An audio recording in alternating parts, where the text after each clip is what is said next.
और एक एक बात समझ में आई जाए दोस्त, बिरहा का मतलब ही है ये कहना है प्रिंसिपल साहब, भूमिका का भाव आप।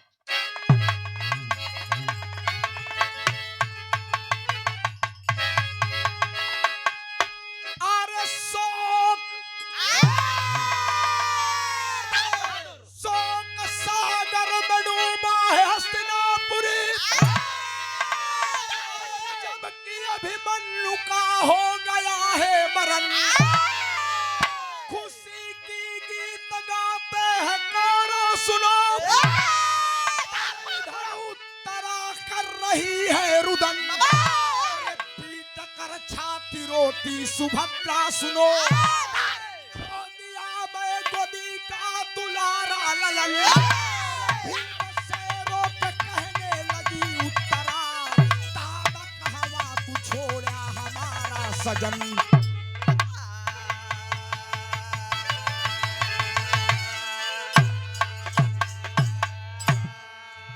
शोक सागर में डूबा है हस्तिनापुरी, जबकि अभिमन्यु का हो गया है मरण। खुशी की गीत गाते हैं कौरव सुनो, इधर उत्तरा कर रही है रुदन। पीट कर छाती रोती सुभद्रा सुनो, खो दिया मैं गोदी का दुलारा ललन। जिया शेर नहीं है, सुशर्मा का पथ करने के लिए गए हैं। इतने में कौरव दल के लोग कर्ण दुशासन दुर्योधन मौका पाए और गुरु द्रोणाचार्य के पास गए, कहन गुरुदेव मौका बड़ा बढ़िया है, कन्हैया और अर्जुन घर पर नहीं है, कौनो रचना करता नहन पांचों भाई के हम लोग हराए के राजपाट ले ले। गुरु द्रोणाचार्य ने चक्रव्यूह की रचना किया बाबूजी। एक लाइन गीत लगल मास्टर।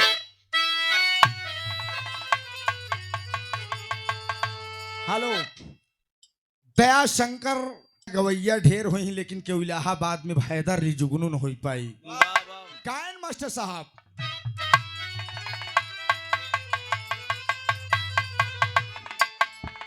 अरे इरफान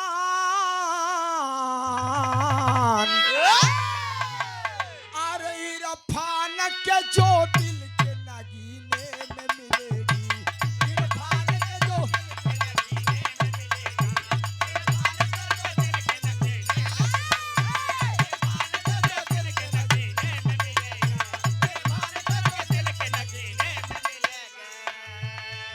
इरफान के जो दिल के नगीने में मिलेगी,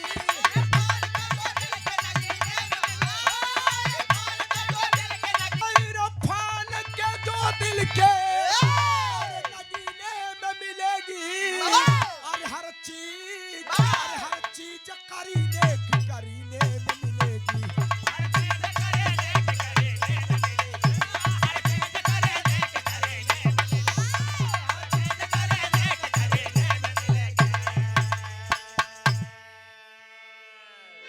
इरफान के जो दिल के नगीने में मिलेगी, हर चीज करीने में मिलेगी।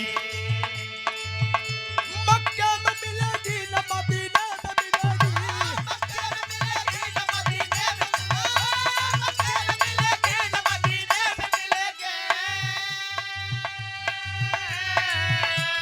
अरे मक्के में मिलेगी ना मदीने में मिलेगी। अरे तस्वीरें मोहम्मद मेरे सीने में मिलेगी, तस्वीरें मोहम्मद मेरे सीने में मिलेगी, तस्वीरें मोहम्मद मेरे सीने में मिलेगी। ये हमारे धाकड़ भैया अरे मेरे दोस्त कवि ने बड़ा सुंदर भाव दिया है, कहना है।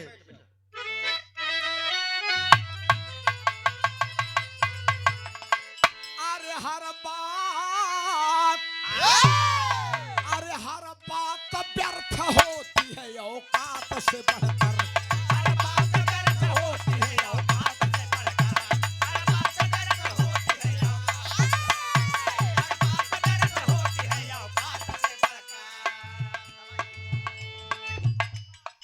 हर बात व्यर्थ होती है औकात से बढ़कर। बिरहा सुने बैठे हैं, बिरहा सुने वाले पंचों, अगर ये लाइन हमारा अच्छी लगी ताली बजाए के हमारा हौसला बढ़ाई दे। कहना है हर बात व्यर्थ होती है औकात से बढ़कर, अरे कुछ भी नहीं, अरे कुछ भी नहीं संसार में औलाद से बढ़कर, कुछ भी नहीं संसार में औलाद से बढ़कर।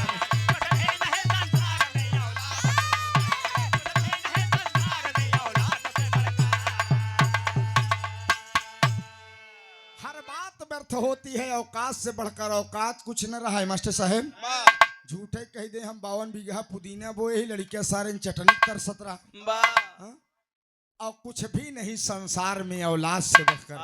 लाख धन संपदा भरी हो लेकिन औलाद नहीं है तो सब बेकार है बाबूजी।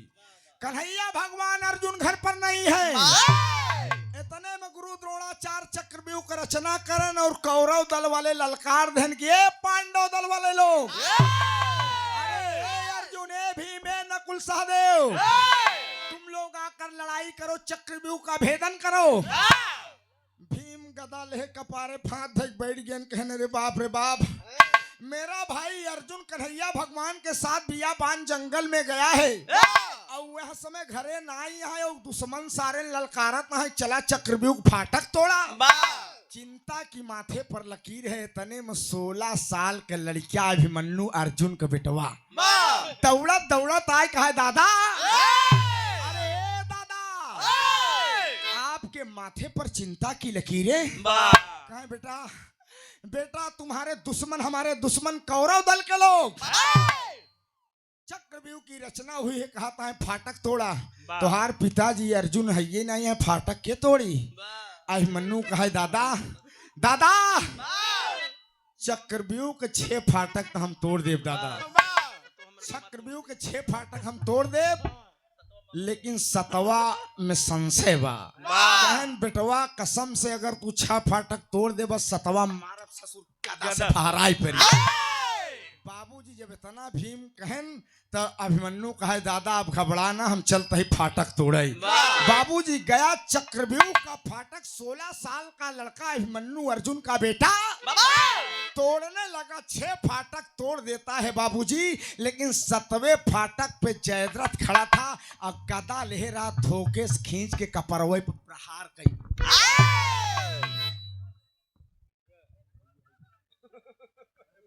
के मार से अभिमन्यु कपरवा फाट गया बाबूजी, अभिमन्यु जमीन पे गिरा तड़प कर रोए लाग।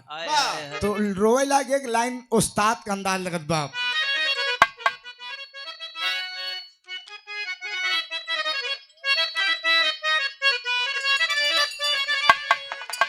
अभिमन छोड़ भोका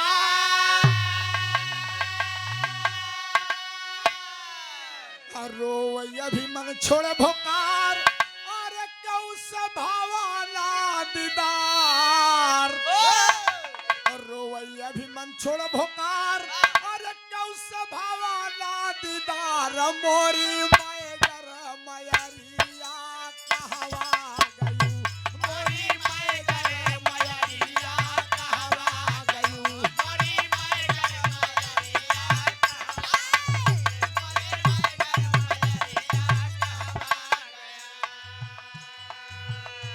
16 साल का अभिमन्यु जमीन पर गिरकर तड़प रहा है, रो रहा है कि हे भीम दादा रोज दूधवा पियायो,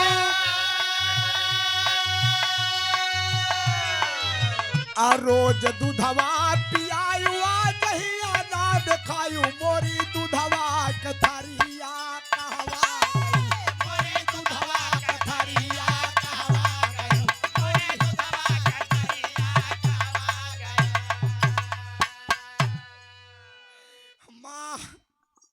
माँ बाबूजी तड़प रहा है जमीन पर, तड़पते तड़पते एक लाइन और कहता है क्या, अरे कहाँ गया भीम दादा, अरे कहाँ गया भीम दादा, अरे पूरा क्या नहीं वादा, अरे कहाँ गया भीम दादा, अरे पूरा क्या नहीं वादा, तोहर से नाला सकरिया कहवा गई, तोहर से नाला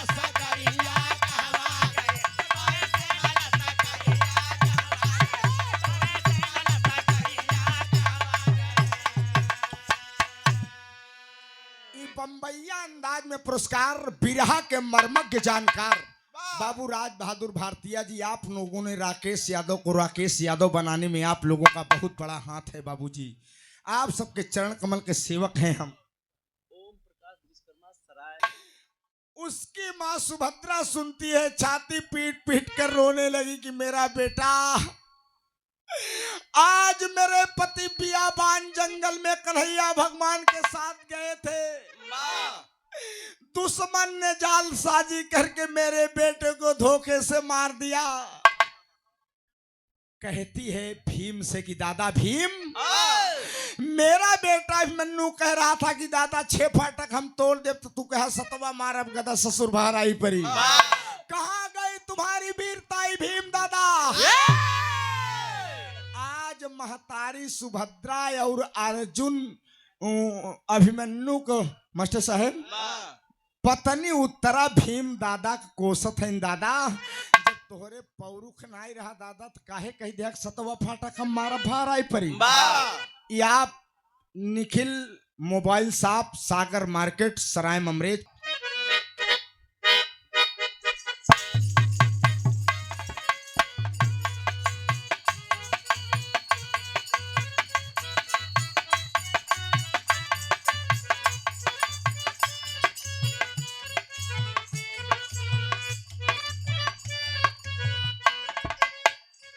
यह बिरहा का धुन समझा मेरे दोस्त। ये पुरान चीज कितना रस है पंचौ। पहिला पहिला गइलू बाबा के सगारावा, अरे बाबा के सगारावा हो।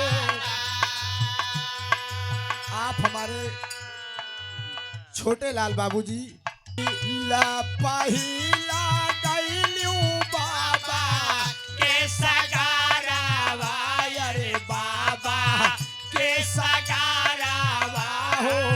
ओ सागरे मझुलानी हेराई गइली राम मोरे या हो रम रे। सागरे मझुलानी हेराई गइली राम या हो रम रे। सागरे मझुलानी हेराई गइली राम। ई त तर्ज बा, लेकिन आज सुभद्रा और उत्तरा भीम के कोसत है दादा। बहुत बड़ाई कई के तू हमसे गैया तू हमसे गैया।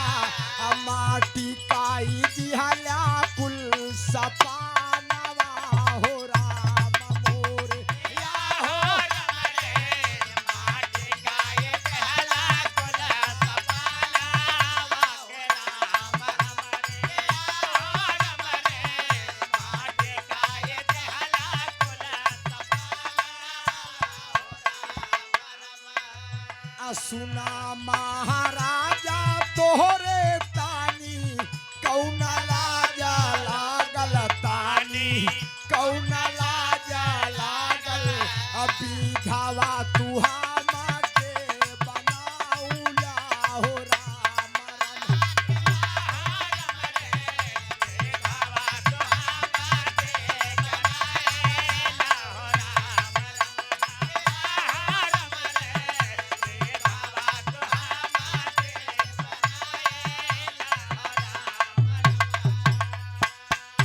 बिरहा सुने वाले पंचो अभिमन्यु मरा पड़ा है। उसकी पत्नी उत्तरा और महतारी सुभद्रा छाती पीट पीट के रोवत हैं।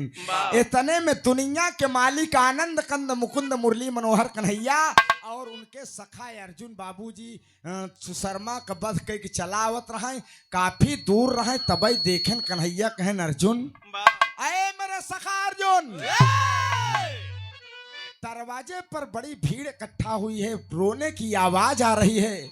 थोड़ा दौड़े दौड़े चलो, लगता है कोई अनहोनी हो गई। अर्जुन समझ गए कि हम दोनों जने नहीं रहे, दुश्मन कौनो न कौनो माया फैलाई देन। बाबूजी एक लाइन तरत बमास्टर साहब।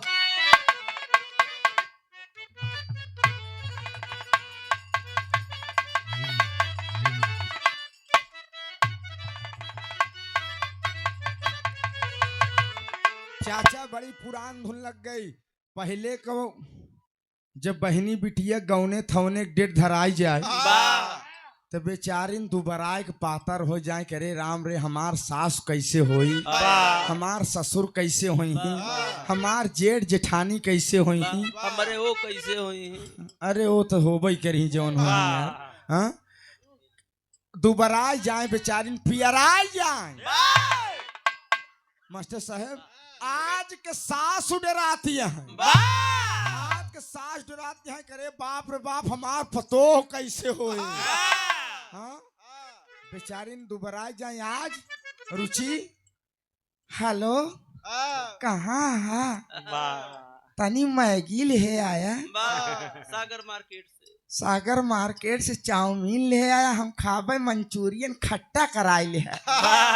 मास्टर साहब ई बदल गया है, लेकिन पहले का रहा। अरे जब से गवानावा के अरे दिनवा धराई, रतिया ननी दयाले देह पियराई, जब से गवानावा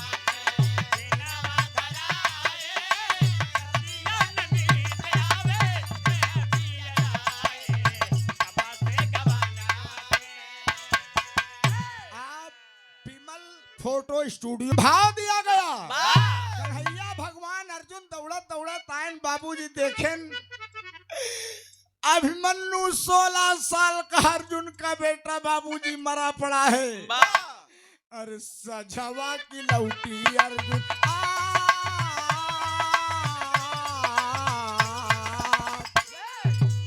सजवा की लौटी अर्जुन आवाले भवानावा, देखन चाहता सबा काइले रुदानावा।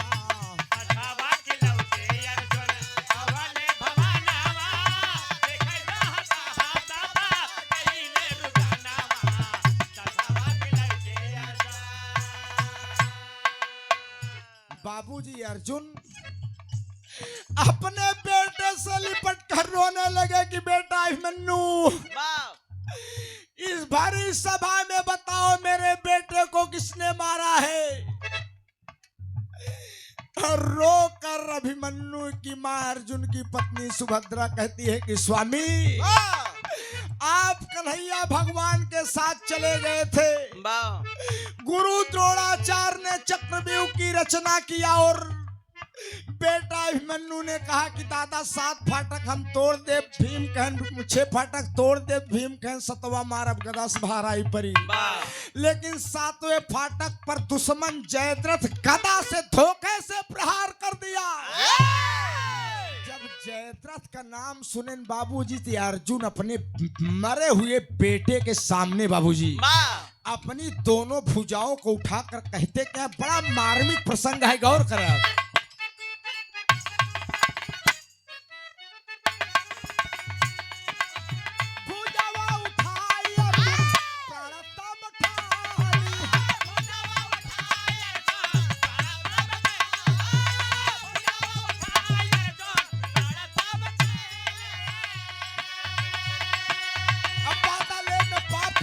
ये भाई जिंदगानी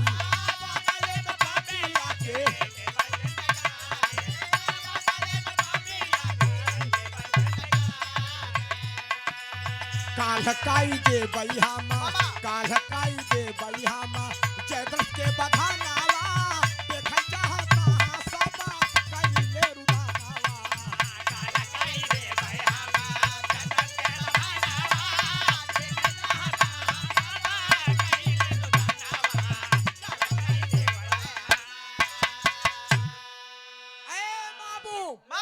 बिरहा को आप समझिए बंधु, अर्जुन ने मरे हुए बेटे के सामने घुटना तोड़कर बैठ गए। अब बैठ के दोनों भुजा उठाए कहने लगे कि ये सुन लीजिए, मेरे बेटे अभिमन्यु को जयद्रथ ने मारा है। काल सूर्य डूबने के पहले, कल शाम होते होते सूर्य डूबने के पहले अगर हम अपने बेटवा का हत्यारा जयद्रथ को मारी डाउ तो ठीक है, बा मारी डाउ तो ठीक बा, बा। अगर ना मार पाओ तो हम प्रण करत है चिता पर लेट के स्वयं जल के मर जाबे। बा अरे बाप रे बाप, जब इतना बड़ा प्रण अर्जुन ठान लेन मास्टर साहब तो होत का बा टेरी के लाइन बाप।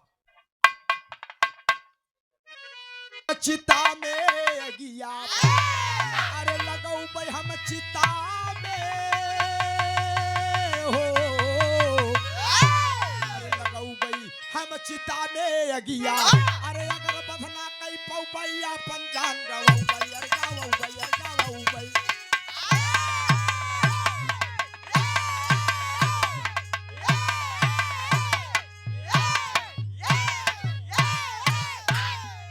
यो शेर अरे रहा दी जमुना पारी है। हाँ लगौबे हम चिता में अगिया, अगर बधना कई पौबे अपन जान गवौबे, लगौबे हम चिता में अगिया। अर्जुन कहन कल शाम तक अपने बेटे का हत्यारा जयद्रथ को मार ले तो ठीक है, और ना मार पाओ तो हम चिता पर लेट के अपने आप चल जाओ। अरे बाप रे बाप, इतना बड़ा जब प्रण अर्जुन करन पंचाऊ तो कौरव दल वाले हड़बड़ाने भाई साहब चौक का लाइन लगत बाप।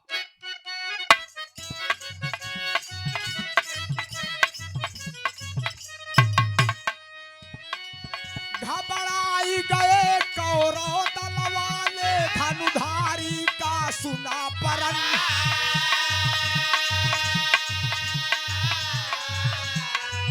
अरे दुर्योधन जयद्रथ सब जाकर द्रोणाचार से लगे कहन,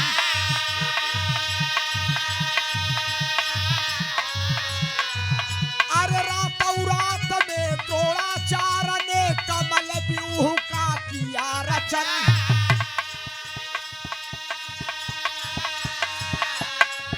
अरे छिपा जाई के जयद्रथ पापी, छिपा जाई के जयद्रथ पापी, आगे का सुन ले ओ कथन, छिपा जाई के जयद्रथ पापी, आगे का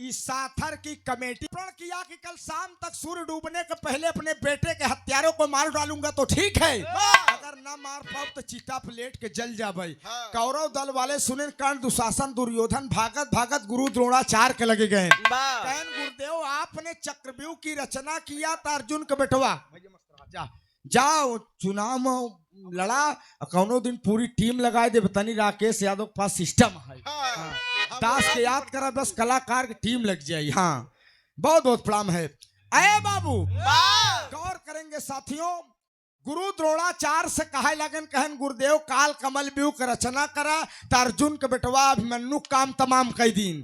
अर्जुन प्रण करे हैं कल शाम तक जयद्रथ का माल लेप ठीक बनाए चिता में लेट के जल जा। गुरुदेव कल शाम तक रात तक हमका लोग को बचावा, आज अर्जुनो चिता पर लेट के जल जाए, जैसे हम लोग महाभारत की लड़ाई जीत ले।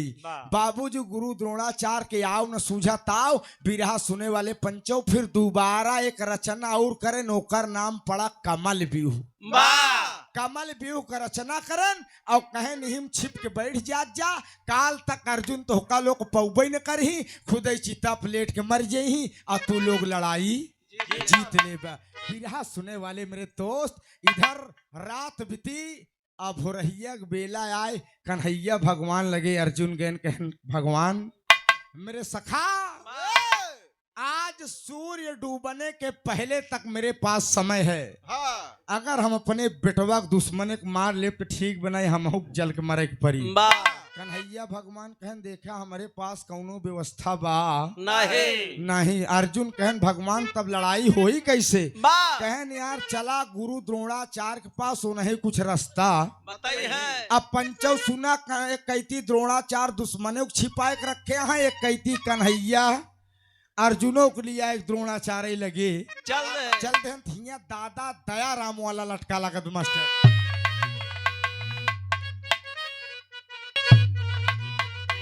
अरे भोरा वही में कान्हा चले, अरे भोरा वही में कान्हा चले, अर्जुन के लिए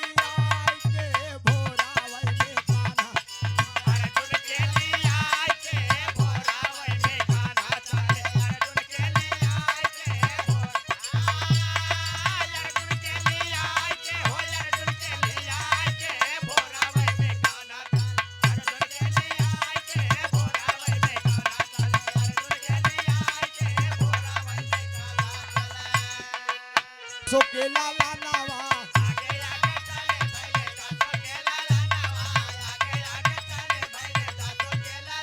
अरे दोनों जाने पहुंच गए द्रोण के समानावा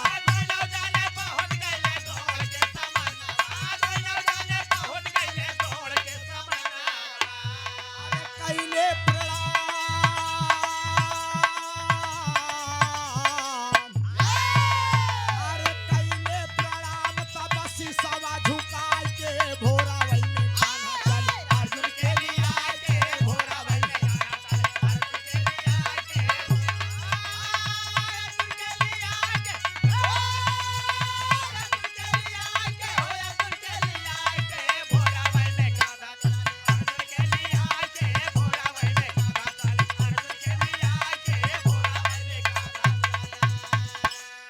अर्जुनों के लिए कन्हैया भगवान गुरु द्रोणाचार्य के लगे चला गए पंचो यही से कहानी मोड़ लेता है मेरे दोस्त पहुंचन गुरु द्रोणाचार्य के श्री चरणों में अर्जुन का प्रणाम स्वीकार हो गुरु द्रोणाचार्य आशीर्वाद देन कहें चिरंजीव हो अर्जुन वाह कन्हैया भगवान बाबूजी इधर अर्जुन प्रणाम उड़ाम करता है कन्हैया भगवान चारों तरफ चक्कर मकर देखता है देखें कहें यार ये तहिया हमका नई नई रचना दिखाती है नई रचना दिखा मार साहब अरे ना ही समझ पाए अर्जुन सारी चालबाजिया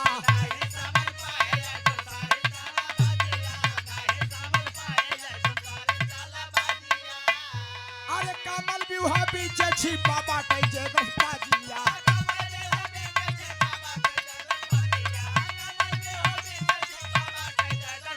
अरे फाटक तोड़ा लागे कान्हा भेसावा बताए के भोरा वही में कान्हा चले अर्जुन के लिए आए के भोरा वही में कान्हा चले अर्जुन के लिए आए के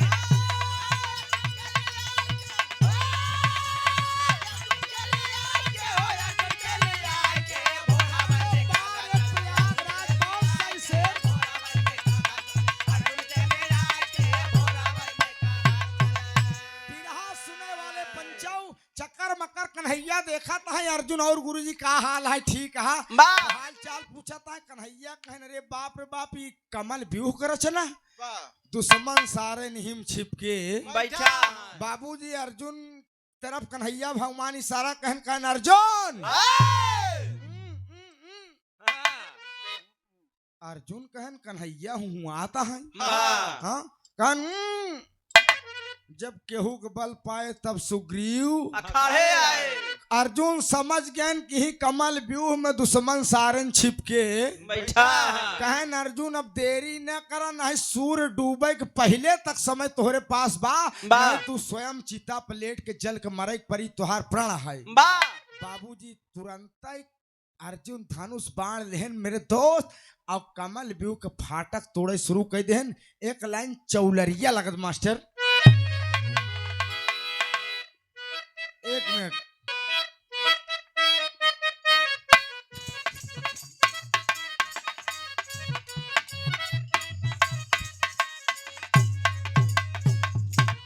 मिर्जापुरी चौलरिया है बाबूजी मिर्जापुर की खाटी चीज आटे बारी उमर कमर लचकनिया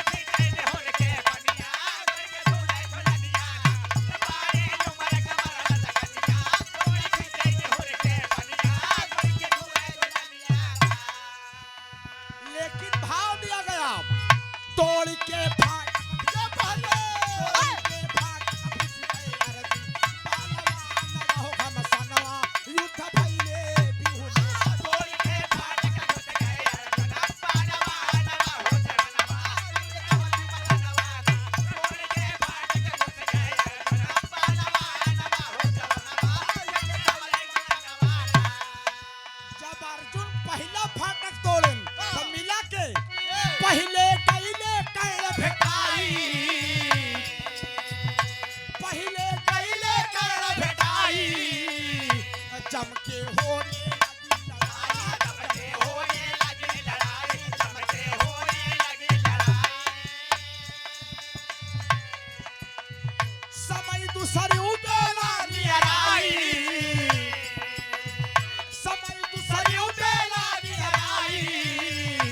अर्जुन समझ न कुछ पाई अर्जुन समझ न कुछ पाई अर्जुन समझ न कुछ पाई सोचाई अर्जुन बीता साथी न हो खबर सोचाई अर्जुन बीता जाता सारा दिन हो जवनमा कमति मसन माना सोचाई अर्जुन बीता जाता सारा दिन हो जवनमा अरे बाप रे बाप पहला फाटक अर्जुन तोड़ते हैं जब पहला फाटक तोड़न तो कर्ण से मुलाकात हो गई कर्ण से लड़ाई करत करत एक घंटा में सूर्य डूब जाई अर्जुन कहने रे बाप अब हमें कई वीर के नहीं मार पाए पता नहीं हमारे बेटवा के दुश्मन कौने फाटक पर छिपा बा एक घंटा में सूर्य डूब जाए लगत बा हम अपने दुश्मन के मारी ना पाई तने पंचो दुनिया का मालिक मुरली मनोहर कन्हैया माया फैला दिए बा एक घंटा पहलवई करण का मास्टर साहब पहपट लगत बा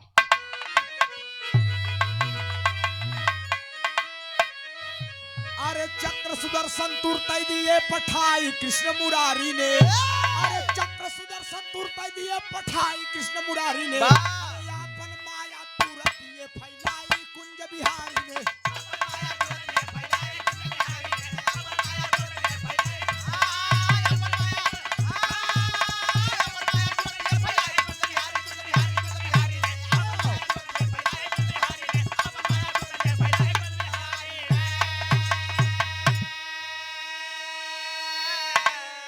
अरे सूरज को ढक लिया सुदर्शन अरे सूरज को ढक लिया सुदर्शन अरे होय लगा अधियारा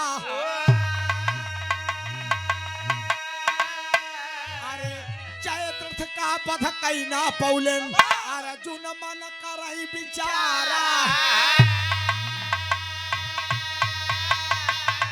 अरे अपन धनुषा बनवा दिए गिराई कृष्ण मुरारी ने गिराई कृष्ण मुरारी ने अरे अपन माया तुरंत दिए फैलाई कुंज बिहारी ने अपन माया तुरंत दिए फैलाई कुंज बिहारी ने अपन माया तुरंत दिए फैलाई अपन माया तुरंत दिए फैलाई कुंज बिहारी ने अपन माया तुरंत दिए फैलाई कुंज बिहारी ने अपन माया तुरंत दिए फैलाई कुंज बिहारी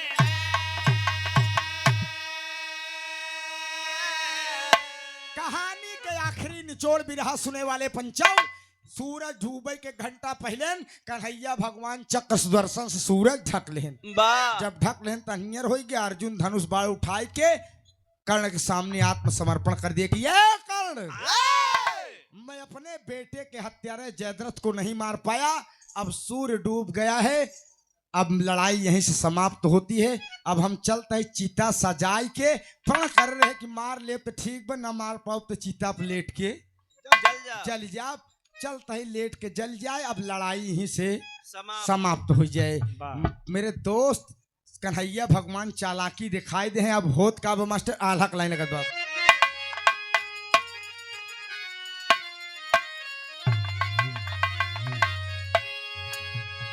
रामदेव गुरु गोयल है अरे चितवा सजावले तबू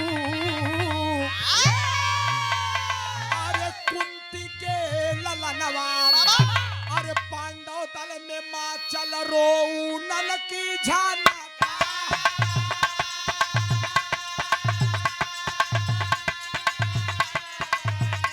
अरे लेटी गई चिता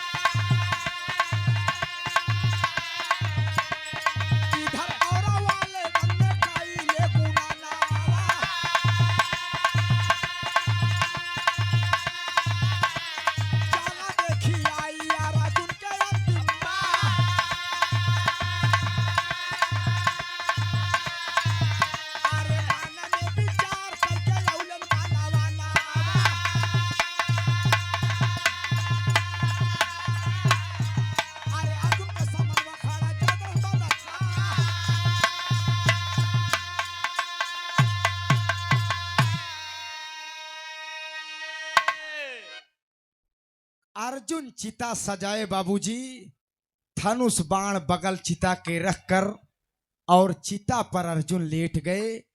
कौरव दल वाले सुने न रे बाप रे बाप, खुशी के लहर दौड़ उठी वाह कि काल गुरु द्रोणाचार्य ने चक्रव्यूह की रचना किया तो अर्जुन के बेटवा काम तमाम कीन। वाह आज बदला ले बने अर्जुन प्रण कर रहे हैं कि सूर्य डूबे के पहले अपने बेटवा का हत्यारा का मार ले तो ठीक बना है, चिता पर लेट के जल के मर जाप। चिता पर लेटा है, मर जाता है। इतने में कर्ण, दुशासन, दुर्योधन, जयद्रथ सब आयन कहन यार यही तनिक गलती कही गेन पंचो, वाह गलती कही गेन कहन अरे यार आखिर अर्जुनवा मरई जात बपनई भाई रहा यार, वाह परिवार के रहा यार, वाह चला अंतिम बेरी होका देखी आवा जाए। वाह अब पता नहीं आज के बाद मुलाकात होई की ना होई। बिरहा सुने वाले पंचो, अहंकार का दिल में पनपा जब अंकुर, समझ लो खुदा की है रूठी। खुदाई अहम के सिकंजे में जकड़े गए जब, स्वयं भोगना होगा खुद की बुराई। वाह बिरहा सुने वाले पंचो, जब टेटे पर हाथ धय कर्ण, दुशासन, दुर्योधन, जयद्रथ पहुंचे। अर्जुन चिता पर लेटा है। जयद्रथ कहे अर्जुन तोहरई माई दूध नाई पियाए बे अर्जुन, वाह वाह हमार नाम जयद्रथ बा। बाबूजी बतिया जैसे अर्जुन के करजवा के बाण मारे चिता पर लेटा है। हाय हाय हाय बाबूजी इतने में आनंद कंद मुकुंद मुरली मनोहर कन्हैया अपन माया फैलाए देन। जवन सूरज के ढक ले रहन वह सुदर्शनमा हटाई ले हटाए लेहन तो जियार हो गया। ओकरे बाद कन्हैया भगवान इशारा करन कहन अर्जुन दुश्मन सार सीना ताने सामने खड़ा है, वैसे बढ़िया मौका ना मिली ना मिली। बाबूजी वह कहत कहन खड़ी के लाइन बा, अरे तनी कौवा बदेरी जी लगावा यार अर्जुन, तनी कौवा बदेरी जी लगावा यार अर्जुन, अरे खड़ा पाटई पापी पड़ावा चलावा यार।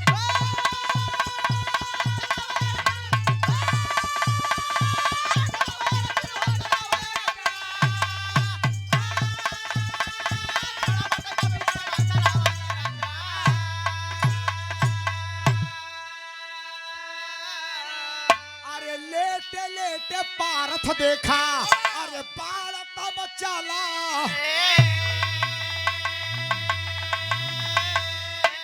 अरे कौरव तलवाले सब गईले घबराई।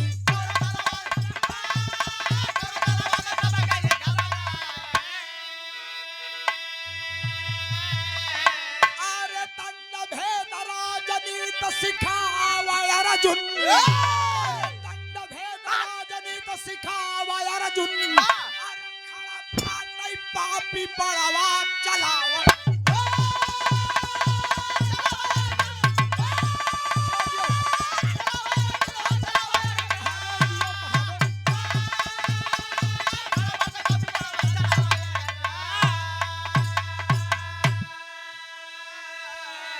अर्जुन चलाए देन आ जयद्रथ के गर्दनवा कट के कौरव दल वाले हड़बड़ाई गेन कहन रे बाप रे, हम लोग को अर्जुन मरने जा रहा था, देखने आए थे कि अंतिम बार देख ले कब हम मुलाकात अब न होए। तब कन्हैया भगवान मुस्कियाने दुशासन कहे अरे कन्हैया तू,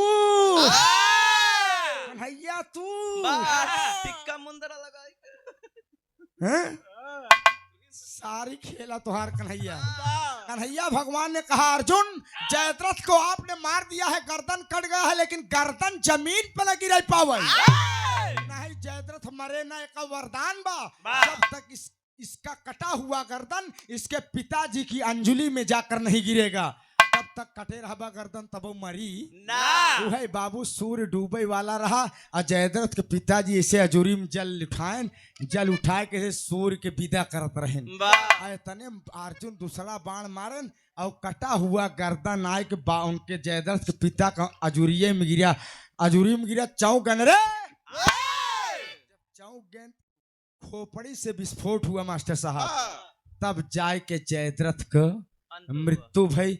आनंद कंद मुकुंद मुरली मनोहर कन्हैया ने बाबूजी इस तरीके से अर्जुन के बेटे अभिमन्यु का बदला अर्जुन को दिलाया। मास्टर साहब स्वर्ग में आसन लाए गुरुवर मुन्नी लाल पंथ।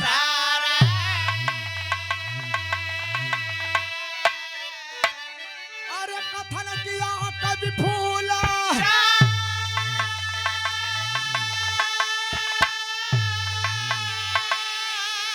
अरे मां शारद कई बलिहारी।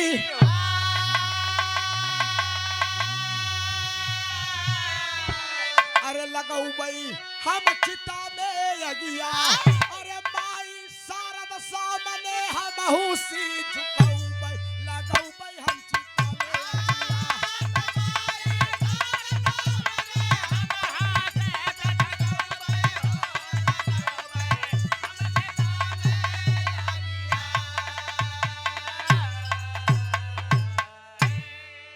बहुत बहुत धन्यवाद, बहुत बहुत प्रणाम। गावे बजावे बोले में कोनो गलती हो